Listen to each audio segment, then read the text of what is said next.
രണ്ട് പഞ്ചായത്തുകളിൽ മെമ്പറായി മിനി തങ്കപ്പൻ. എല്ലാവിധ ലാബ് ടെസ്റ്റുകൾക്കും MHL smart labs, Dubai road, Eriyad, Bahadur mall, Kara and Manus properties, Asmabi college.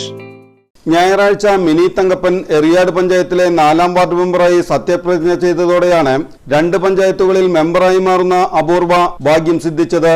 Edavilangu പഞ്ചായത്തിൽ താമസിക്കുന്നതിനിടയിലാണ് CPI സ്ഥാനാർത്ഥിയായി മിനി തങ്കപ്പൻ മത്സരരംഗത്ത് വരുന്നത്.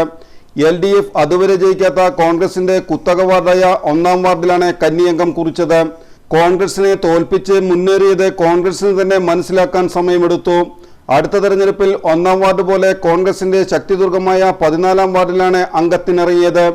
അവിടെയും ആദ്യമായി LDF സ്ഥാനാർത്ഥി വിജയിച്ചത് മിനി തങ്കപ്പനിലൂടെ. പിന്നീട് 1ാം വാർഡിൽ നിന്ന് വീണ്ടും മത്സരിച്ചു.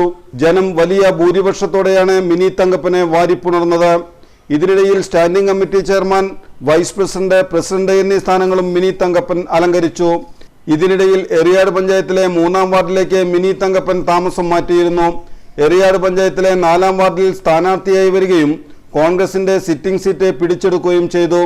മത്സരിച്ച വാർഡുകളിലെല്ലാം കോൺഗ്രസിന്റെ സീറ്റുകളാണ് മിനി തങ്കപ്പൻ പിടിച്ചെടുത്തത്. എറിയാട് പഞ്ചായത്തിൽ LDF ഭരണസമിതിയിൽ മിനി തങ്കപ്പനെ തേടി ഏത് സ്ഥാനം വരുമെന്നാണ് ജനം നോക്കുന്നത്. ആര്യ, അമൽ എന്നിവർ മിനി തങ്കപ്പന്റെ മക്കളാണ്.